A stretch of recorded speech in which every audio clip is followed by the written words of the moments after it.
네, 하나님 말씀 같이 보도록 하겠습니다. 누가복음 24장 13절부터 27절까지 말씀입니다. 그날에 그들 중 둘이 예루살렘에서 25리나 되는 엠마오로 하는 마을로 가면서 이 모든 된 일을 서로 이야기하더라. 그들이 서로 이야기하며 문의할 때 예수께서 가까이 이르러 그들과 동행하시나 그들의 눈이 가리어져서 그인 줄 알아보지 못하거늘. 예수께서 이르시되 너희가 길 가면서 서로 주고받고 하는 이야기가 무엇이냐 하시니 두 사람이 슬픈 빛을 띠고 머물러 서더라. 그 한 사람이 글로바라 하는 자가 대답하여 이르되 당신이 예루살렘에 체류하면서도 요즘 거기서 된 일을 혼자만 알지 못하느냐. 이르시되 무슨 일이냐 이르되 나사렛 예수의 일이니 그는 하나님과 모든 백성 앞에서 말과 일에 능하신 선지자이거늘 우리 대제사장들과 관리들이 사형 판결에 넘겨주어 십자가에 못 박았느니라. 우리는 이 사람이 이스라엘을 속량할 자라고 바랐노라. 이뿐 아니라 이 일이 일어난 지가 사흘째요. 또한 우리 중에 어떤 여자들이 우리로 놀라게 하였으니 이는 그들이 새벽에 무덤에 갔다가 그의 시체는 보지 못하고 와서 그가 살아나셨다 하는 천사가 나타남을 보았다 함이라. 또 우리와 함께한 중에 두어 사람이 무덤가에 가 과연 여자들이 말한 바와 같음을 보았으나 예수는 보지 못하였느니라 하거늘. 이르시되 미련하고 선지자들이 말한 모든 것을 마음에 더듬있는 자들이여. 그리스도가 이런 고난을 받고 자기의 영광에 들어가야 할 것이 아니냐 하시고 네, 27절은 다 같이 읽겠습니다. 이에 모세와 모든 선지자의 글로 시작하여 모든 성경에 쓴 바 자기에 관한 것을 자세히 설명하시니라. 아멘. 아멘. 지난 한 주간요, 휴스턴 교회 연합회에서 특별 새벽 기도회를 고난 주간 보냈습니다. 주제는 부활의 증인이라는 주제를 가지고 6분의 목사님들이 말씀을 전하셨습니다. 생각해 보니까 그 6분의 목사님들이 다 교단이 다르더라고요. 첫날 하셨던 분은 감리교셨고요. 둘째 날에 하셨던 분은 굉장히 좋은 성결교셨고요. 셋째 날에는 침례교, 그리고 장로교, 또 오늘 마지막 부활주일 예배는 순복음, 이렇게 다양한 교단의 목사님들이 부활의 증인이라는 주제를 가지고 말씀을 같이 나눴습니다. 오늘 특별히 2024년도 부활주일 예배를 드리고 있는데요. 오늘 이 사건, 부활의 주님이 일어났던 그 사건을 통해서 오늘 말씀 가운데 부활의 새 생명을 회복하는 우리 귀한 시간이 되기를 예수 그리스도의 이름으로 축원합니다. 오늘 본문은 엠마오로 가는 두 제자의 그 사건인데요. 이때 사건에 대한 시기를 성경학자들은 부활하시고 난 저녁 시간대가 아니었을까라고 얘기합니다. 예루살렘에서 엠마오로 가는 그 거리는 약 7마일 정도 걸리는 거리입니다. 엠마오로 가던 두 제자에게 부활하신 예수님께서 나타나신 장면으로 말씀은 펼쳐지고 있습니다. 여러분, 이 본문은요, 마가복음에서도 나오고 있어요. 마가복음 16장 12절부터 13절 이 두 절 안에 엠마오로 가는 두 제자에 대한 부분이 언급하고는 있습니다. 그런데 오늘 함께 나눈 누가복음에서는 이 두 절밖에 되지 않았던 마가복음에서는 누가복음에서는 구체적으로 이 사건이 어떻게 전개되고 있는지를 상황 가운데 설명하고 있습니다.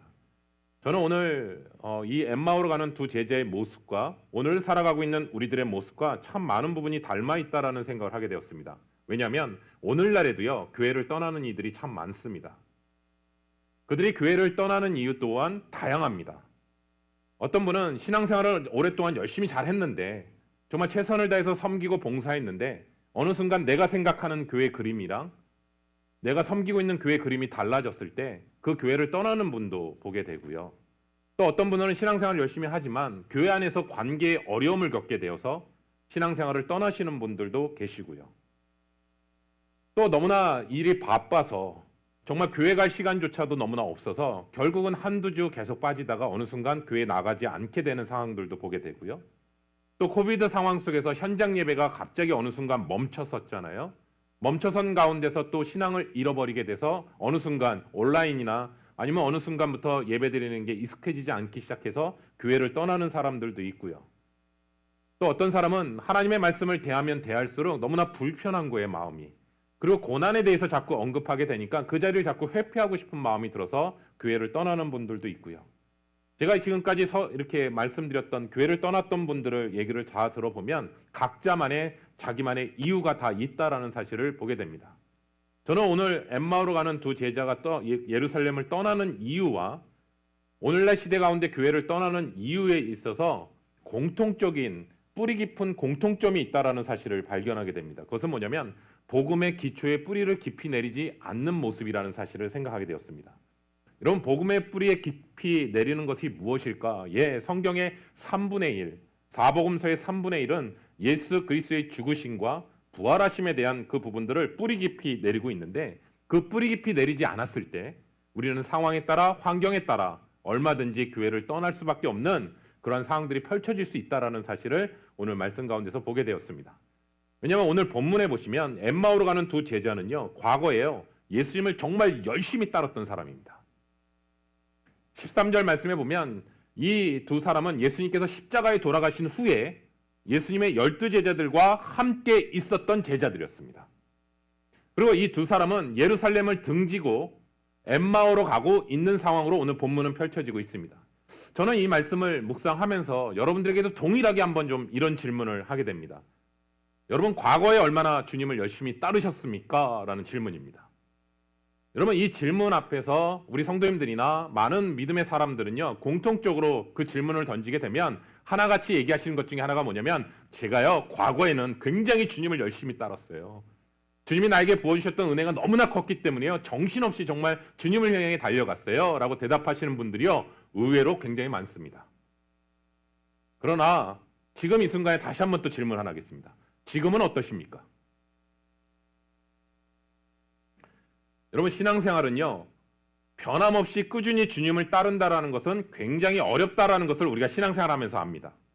어쩌면 지금 엠마오로 가고 있는 제자의 모습이 혹시 우리의 모습은 아닙니까? 과거에는 정말 열심히 주님을 따랐지만 지금은 주님과 좀 다른 길을 향해 걸어가고 있는 모습은 아닌지 오늘 말씀을 통해서 다시 한번 나의 삶을 비추며 점검하며 나아갈 수 있는 우리 귀한 시간이 되기를 소원합니다. 오늘 엠마오로 가는 두 제자의 모습 속에서 그들이 좌절했던 이유는 뭘까? 그들이 왜 괴로웠던 이유는 무엇이냐면 이스라엘 나라는 이미 로마로부터 패망한 나라였거든요. 그리고 아무 소망이 없었거든요. 그런데 갑자기 예수님이 오셔서 자신들의 이스라엘 나라를 회복시켜 주실 분으로 생각한 거예요. 그리고 그들의 생각 가운데는 뭐냐면 정치적인 메시아로 생각한 거예요. 아, 예수님이 왕이 되시면 로마로부터, 압제로부터 벗어나게 될 것이고 예수님으로 말미암아 모든 것들이 다 회복될 거야 라고 생각한 것이죠. 그래서 더 열심히 예수님을 따랐던 거예요. 마음의 동기는요. 그런데 예수님이 십자가 앞에 무력하게 죽음을 당하시고 그 모습을 보는 순간 자신들의 꿈과 자신들의 의욕과 자신들의 생각했던 모든 것들이 다 죽은 것이죠. 그래서 그들은 예루살렘을 등지고 엠마오로 가고 있는 상황입니다. 여러분, 그들의 대화 내용이 오늘 누가복음에 쭉 나오는데 그들의 대화 내용을 유심히 보시면 그 대화의 핵심은 뭐냐면 죽은 대화입니다. 왜냐하면 삶의 의욕도 없고요, 희망도 전혀 섞여 있지 않는 대화를 하고 있는 모습을 보게 됩니다. 여러분, 우리도 신앙생활 하지만 여러분들이 사용하는 대화를 한번 유심히 들어보시겠어요? 정말 그 대화 가운데 주님이 하시는 말씀이 담겨 있는지, 아니면 그 현실 속에서 너무나 지쳐서 아무 유혹도 누리지 못하고 그 상황 속에서 대화를 하고 있는지, 더 나아가서 난 여기까지인 것 같아, 더 이상 달라질 게 없어 라고 하면서 이 상황에서 뭘 한다고 뭐가 달라지겠어 라고 하는 그러한 대화를 하고 있는 것은 아닌지, 그러한 발걸음으로 여러분들이 걸어가고 계시다면 오늘 특별히 오늘 우리에게 주신 말씀을 다시 한번 주목하시는 시간이 되길 소원합니다. 왜냐하면 오늘 주셨던 이 말씀을 통해서 절망 가운데 아무 희망가 없는 가운데 있었던 엠마오로 가는 두 제자가 회복의 역사가 일어났다라는 사실을 오늘 성경의 저자는 우리에게 다시 한번 말씀하고 있습니다. 저는 엠마오로 가는 두 제자를 통해서 깨닫게 되는 사실이 있습니다. 첫 번째는 뭐냐면, 한편으로는요, 위로가 되는 건 뭐냐면 기쁨을 소유하고 있다고 해서 언제나 은혜 가운데 있다라는 명백한 증거가 아니라는 사실이 위로가 되고요. 또 한편으로는 의기소침하고 슬픔 가운데 있고 언제나 신실하지 못한 그 상황들이 오히려 하나님의 은혜에서 죄된 것은 아니다라는 사실 또한 오늘 말씀에서 얘기하고 있습니다.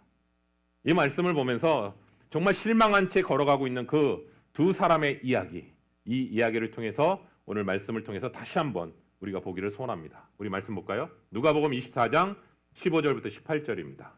그들이 서로 이야기하며 문의할 때에 예수께서 가까이 이르러 그들과 동행하시나 그들의 눈이 가리어져서 그인 줄 알아보지 못하거늘 예수께서 이르시되 너희가 길 가면서 서로 주고받고 하는 이야기가 무엇이냐 하시니 두 사람이 슬픈 빛을 띠고 머물러 서더라. 그 한 사람인 글로바라 하는 자가 대답하여 가로되 당신이 예루살렘에 우거하면서 그일 거기서 된 일을 홀로 알지 못하느뇨. 아멘. 아멘. 이들이 분명히 슬픔 가운데 있었는데요. 그 슬픔 가운데 지금 주님이 동행하고 계시는데 전혀 주님이란 사실을 보지 못하고 있습니다. 분명히 우리가 알고 있는 것은요. 우리가 슬픔의 길을 걸을 때가 있잖아요. 그 길을 걸을 때도 여전히 오늘 성경은 우리에게 얘기합니다. 우리 옆에 주님이 계시다. 그런데 주님이 우리 옆에 계심에도 불구하고 다가오심에도 불구하고 우리는 깨닫지 못한다. 왜냐하면 영안이요. 불신앙으로 가득 차 있으면 예수님이 나와 동행하고 있음을 알아보지 못한다는 사실입니다. 그가 주님의 제자이라 할지라도 영안이 닫혀 있으면 불신앙으로 닫혀 있으면 주님을 바라보지 못한다는 사실입니다. 여러분 이러한 사례는요. 성경에서도 볼 수 있어요. 우리가 수요예배 때 발람이라는 선지자가 탐욕으로 가리워져 있었거든요. 근데 동물 나귀조차도 여호와의 사자가 칼을 들고 있는 장면을 나귀도 보고 있는데 정작 발람은 보지 못하고 있다는 사실입니다. 그러면 18절에 던져지는 질문이 예수님께서 두 제자 중에 하나인 글로바가 당신이 예루살렘에 체류하면서 예수님 질문하셨잖아요. 너희가 왜 이렇게 슬퍼하느냐라고 질문하니까 예루살렘에 거주하면서 예루살렘에 있었던 최근의 일을 홀로 알지 못하느냐라는 질문하거든요. 근데 저는 여기서 이 말씀 가운데 홀로라는 단어를 한번 주목해 보시겠어요? 예루살렘에 일어났던 일이 지금 다 사람들이 아는데 왜 당신만 홀로 모르느냐라고 질문하는 거거든요. 근데 그러나 정말 보실까요? 이 사건을 정말 예수님만 모르시나요? 아니죠. 오히려 예수님만이 바로 알고 계시죠. 이 사건을. 예루살렘에 있었던 이 십자가의 사건에 대한 진정한 의미를 아시는 것은 오히려 예수님이시죠. 모든 사람들은 어떻게 생각했냐면 어이없는 죽음이라고 생각했거든요. 그런데 사실은요. 그 반대라고요. 이 사건은. 왜냐하면 정말 일어나야 될 일이 일어난 거라고요. 하나님의 오랜 경륜과 계획에 따라 일어났던 사건이라고요. 이 사건은요. 근데 저주받아 멸망당한 것이 아니라 오히려 온 인류를 죄에서 구원하시려고 하신 영원한 생명을 주기 위한 사건이었다라는 것이죠. 그런데 사람들은요. 거꾸로 알고 있는 거예요. 이 사건을요. 심지어 예수님의 제자들조차도요. 성령님은요. 라오디게아 교회를 향해서 7교회 중에 라오디게아 교회에서 통해서 뭐라고 하냐면 안약을 사서 눈에 바르고 보게 하라라고 말씀하거든요. 안약을 사서 바르서 보는 게 하는 것이 그만큼 중요하다라는 것을 얘기해요. 뭐냐면 영안이 열려야 볼 수 있다라는 사실이에요. 자신이 누구인지도 알지 못하는 제자들에게 예수님은요. 오늘 본문에 유심히 보시면 내가 부활한 예수야 라고 얘기하지 않으세요. 그 상황에서. 그냥 빨리 얘기하면 끝날 것 같은데 전혀 얘기하지 않으세요. 오히려 그들이 왜 슬퍼하는지 왜 그들이 지금 힘들어하는지 그 이유를 다 듣고 계세요. 걸어가시면서 계속요.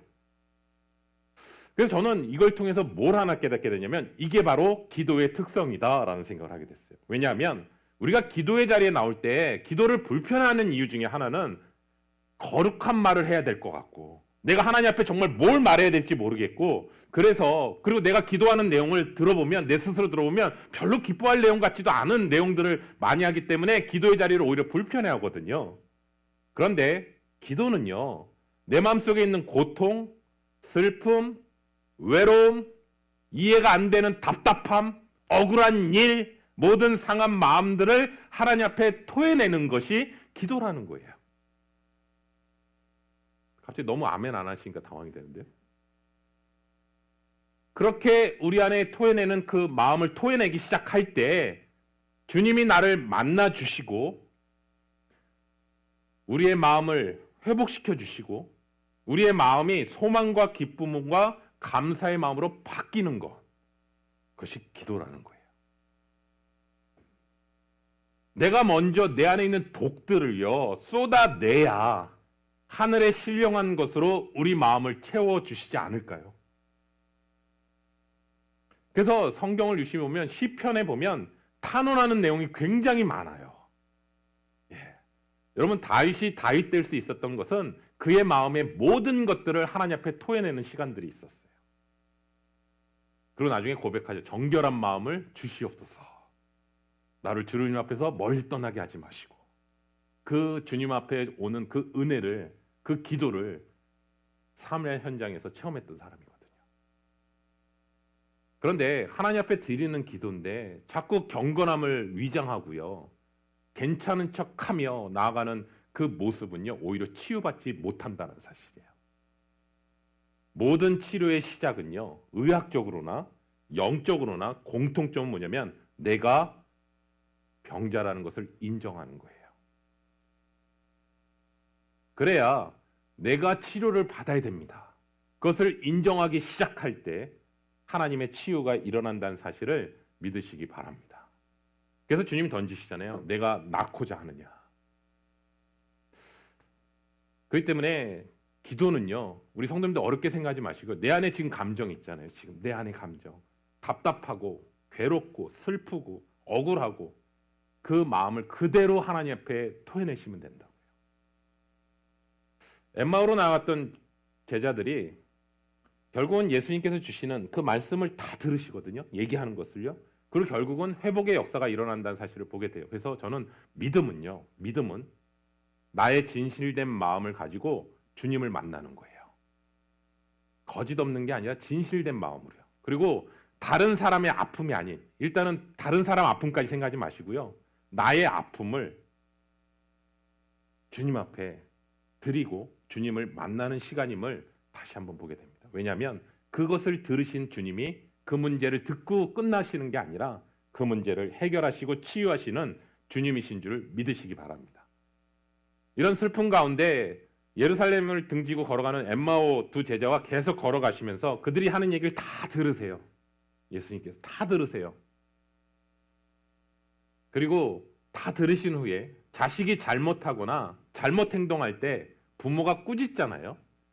그들의 어리석음을 오늘 본문에서 이제 다 들으시고 그들의 어리석음과 행동에 대해서 꾸짖으십니다. 볼까요? 누가복음 24장 25절부터 27절입니다.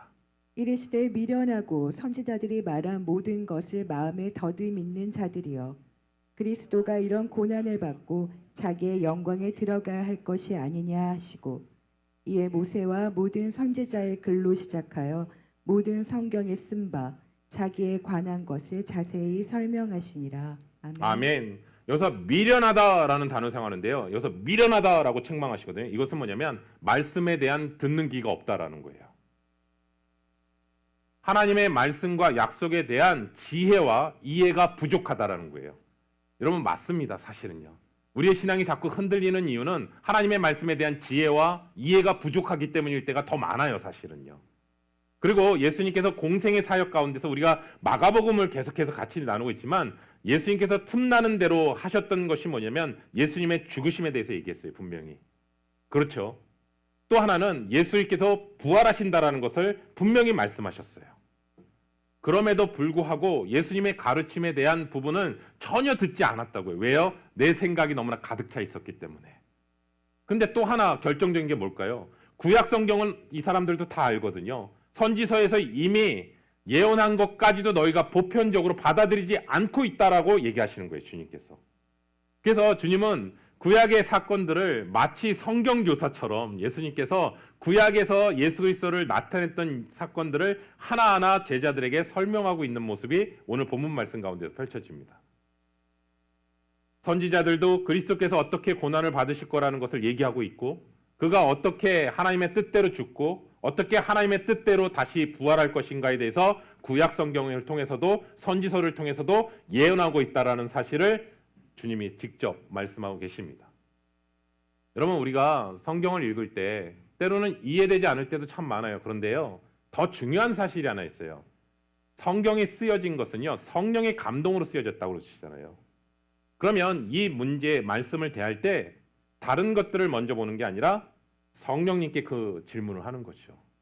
하나님, 저는 이 말씀이 도저히 이해가 되지 않습니다. 성령님, 이 말씀을 조명해 주시고 이 말씀을 깨닫게 해달라고 기도하는 것이죠. 그래서 제자들은 지금 혼란에 흔들렸는데 주님께서 하나하나 말씀을 통해서 마음이 변화되기 시작하고 하늘로부터 오는 소망을 갖기 시작하는 것을 보게 됩니다. 이때 제자들의 중요한 행동이 있어요. 저는 엠마오로 가는 두 제자를 통해서 여기서부터 키포인트인 것 같아요. 뭐냐면요, 갑자기 하나님의 말씀을 통해서 깨닫기 시작하게 되니까 마음이 뜨거워지기 시작하는 거예요. 소위 말하는 불을 받은 거예요. 마음이 뜨거워지기 시작하는 거예요. 그런데 이 불씨를 무시하지 않고요, 우리가 말씀을 유심히 보면 예수님이 이제는 가실 것 같은 느낌이 펼쳐지거든요. 그런데 여기서 주님을 붙잡습니다. 그리고 머물러 달라고 얘기합니다. 우리 볼까요? 누가복음 24장 28절부터 33절입니다. 그들이 가는 마을에 가까이 가매 예수는 더 가려 하는 것 같이 하시니 그들이 강건하여 이르되 우리와 함께 유하사이다. 때가 저물어 가고 날이 이미 기울었나이다 하니 이에 그들과 함께 유하로 들어가시니라.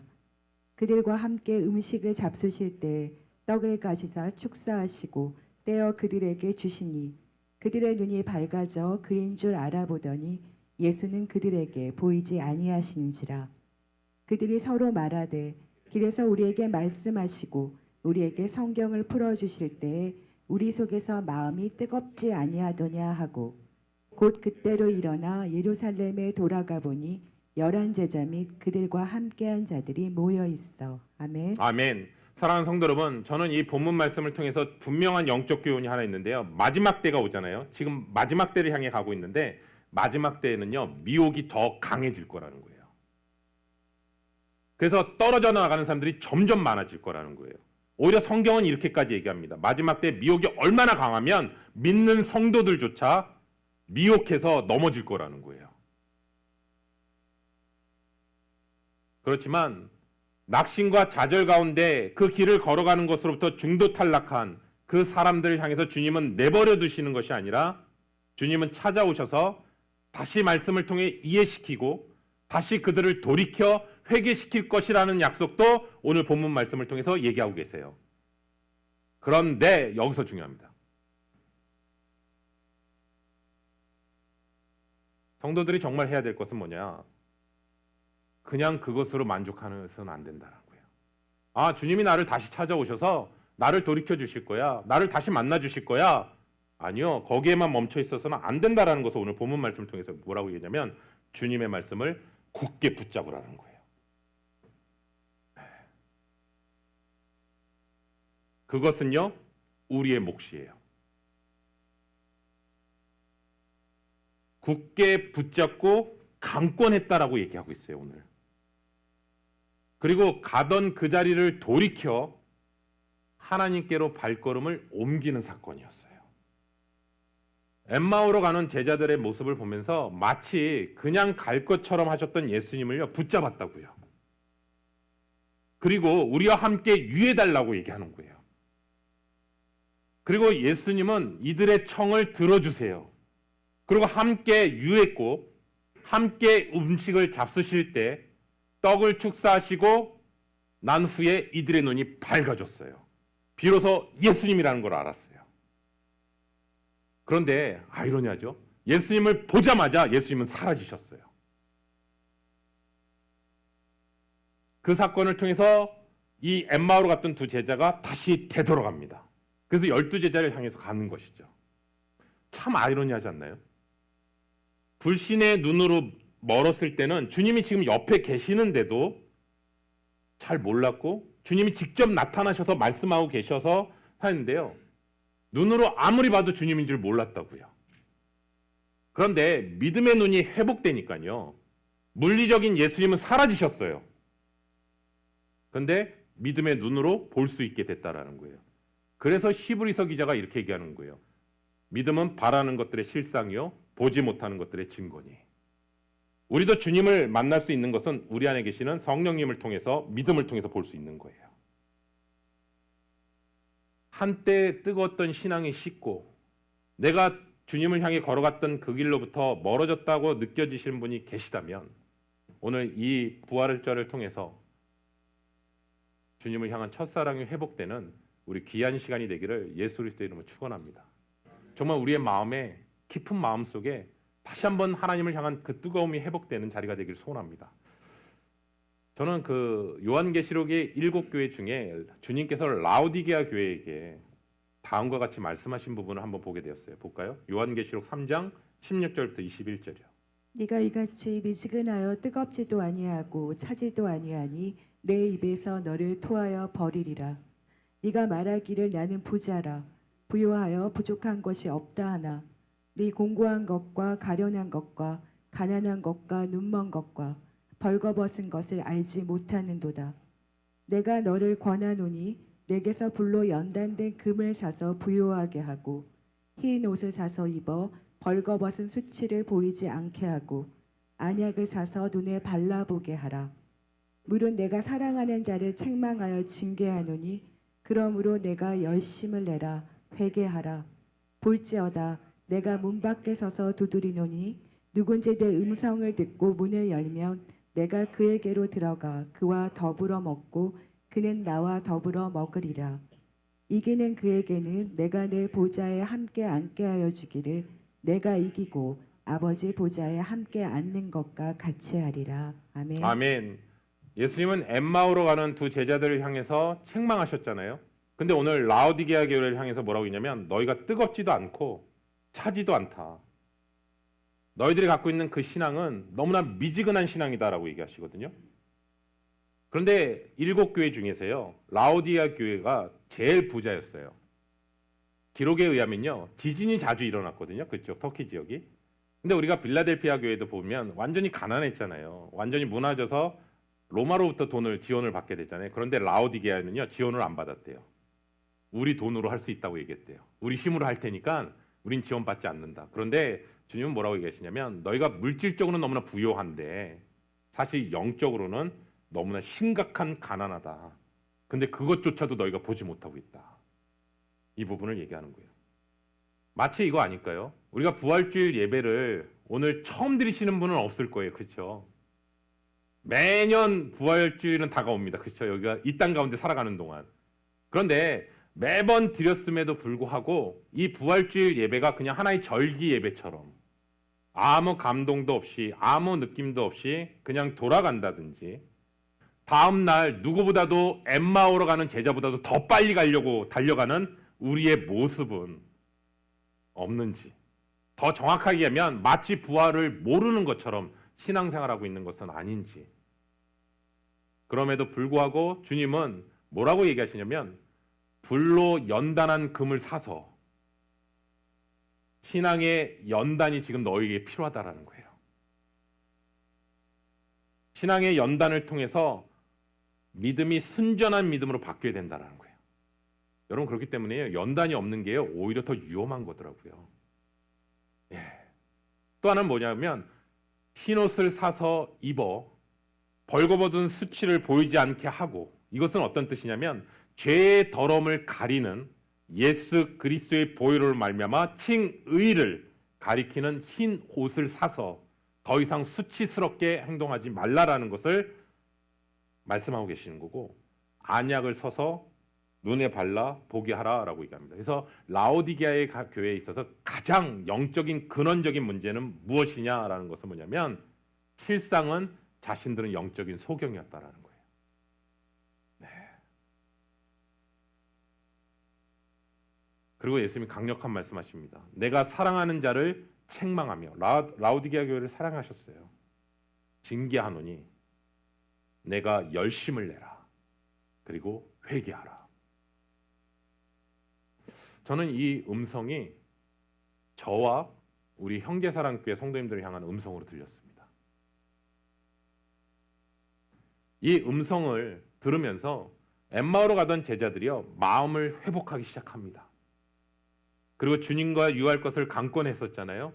그리고 더불어 먹을 때 이들의 눈이 열렸잖아요. 열린 자리에서 할렐루야 감사합니다 해서 그 자리에 계속 머물러 있었던 것이 아니라 다시 돌아갑니다. 그런데 예루살렘으로 돌아간다는 것은 제자들은 죽는 거였어요. 그런데 또 하나 주님이 이렇게 얘기하시거든요. 라오디게아 교회에게 볼지어다 내가 문 밖에서 두드리노니 주님은 우리의 문을 마음을 부시고 들어가시는 분이 아니라 두드리신다고 얘기했어요. 그 소리를 들으면 너희가 문을 열면 내가 너와 더불어 먹고 마신다라는 것을 말씀해 주셨습니다. 여러분, 주님과 같이 동거함을 통해서 주님께서 다시 오시거든요. 우리는 십자가 사건도 믿고 부활의 사건도 믿지만 다시 오실 주님도 믿거든요. 근데 다시 오실 주님이요, 아버지 보좌, 주님이 함께 앉으신 것처럼 우리도 주님의 보좌와 함께 앉게 해주시겠다라는 놀라운 약속을 주셨다고요. 사랑하는 성도 여러분, 하나님이 약속하셨던 그 약속이 우리 가운데 있습니다. 한번 여러분 가만히 돌아보실까요? 아마 저는 이 자리에 계신 한 분 한 분, 하나님이 한 번도 여러분을 포기하신 적이 없으실 거라고 생각합니다. 나는 자꾸 엠마오로 갔던 시간들이 있었을 텐데 주님은 포기하지 않으시고 계속해서 손을 내미셨을 거라고 생각합니다.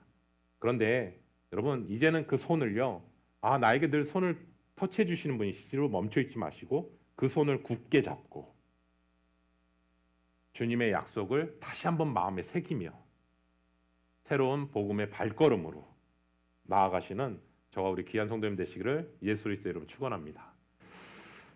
제가 오늘 주일 예배 새벽에 드리면서 홍연석 목사님 말씀을 들으면서 이런 마음이 들었어요.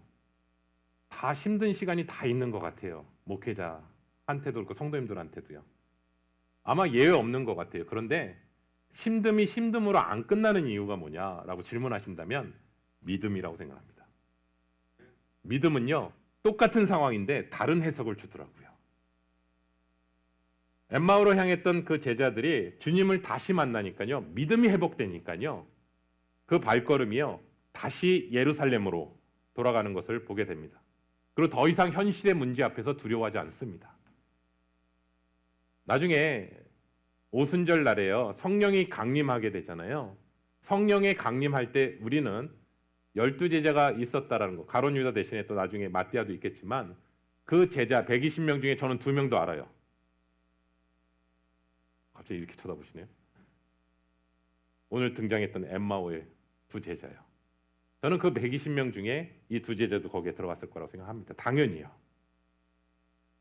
그리고 또 하나 얘기한다면 예수님을 부활하셨음을 증거하다가 순교당하는 십자가의 길을 걸어갔을 거라고 생각합니다. 아멘이 점점 약해지십니다. 우리에게 정말 필요한 것은요, 부활의 신앙입니다. 우리에게 너무나 소중한 걸 주셨는데 그것을 붙잡으셔야 됩니다. 예수님을 단지 그냥 좋은 성인 정도로 생각하면요, 이런 고민하실 거예요. 예수님을 따라야 되나? 이 상황에서? 아니야, 따를 필요 없을 것 같은데? 이런 고민을 하실 거고요. 예수님이 정말 하나님이시라면, 정말 이분이 하나님이시라면 달라질 거라고 생각합니다. 성인이라고 생각하면 환경에 따라 바뀔 거예요. 하나님이시라면. 그래서 우리에게 가장 강력한 부활의 표적은요, 그분이 하나님이시다라는 사실을 얘기하고 있는 거예요. 그렇기 때문에 죽음이 두렵지 않았던 거예요. 그렇기 때문에 담대함으로 나아갈 수 있었던 거예요. 그리고 이 땅이 전부가 아니라는 사실을 확증한 거예요. 오늘 살아가고 있는 우리들에게도 여전히 어두움은 찾아올 것입니다. 아니요, 더 큰 어두움들이 계속 밀려올 것입니다. 끝나지 않습니다. 그런데 다시 한번 기억하셔야 될 게 뭐냐면 부활의 약속을 붙잡으셔야 합니다. 굳게 붙잡으셔야 됩니다. 그리고 하나님이 나에게 주신 그 사명을 향해서 엠마오에서 예루살렘으로 터닝 포인트 하는 우리 귀한 시간이 되기를 예수 그리스도의 이름으로 축원합니다. 우리 말씀을 생각하면서요,